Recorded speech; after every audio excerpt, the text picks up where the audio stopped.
Senator Kang'ata has tried to give the impression that the reason why he's been relieved of his responsibility as the chief whip in the House has got something to do with a letter that he wrote to the President at the beginning of this year.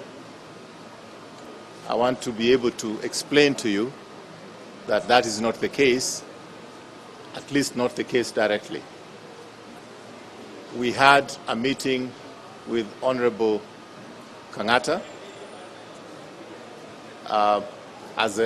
with the leadership of the House, actually the leadership of Parliament. There were 8 of us, and we reached some conclusions because we did feel that whatever opinions he had to make is within his right as a member of the Jubilee Party, and he should not be vilified or punished for that.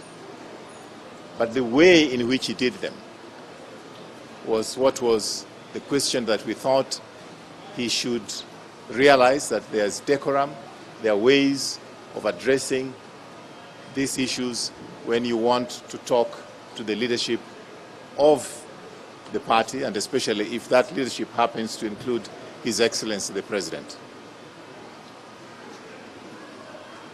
After that meeting, we had another meeting at the Jubilee headquarters in which we invited him. He refused to come. And we discussed a few other confidential issues in which we put him online to be able to talk to us.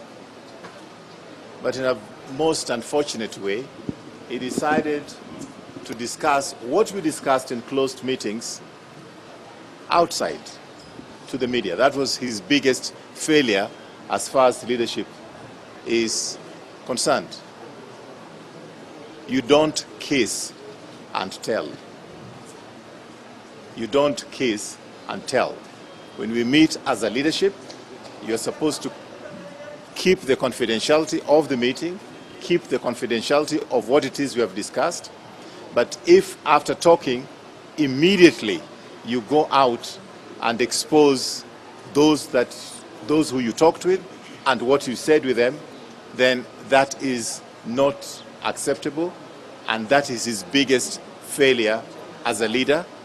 And therefore, the rest of the leadership in the Senate are not able to trust him going forward. How then can they ever talk freely when he's there, when they don't know what he's going to say outside to the media and to his friends? So it is that breach of confidentiality which has made his position untenable.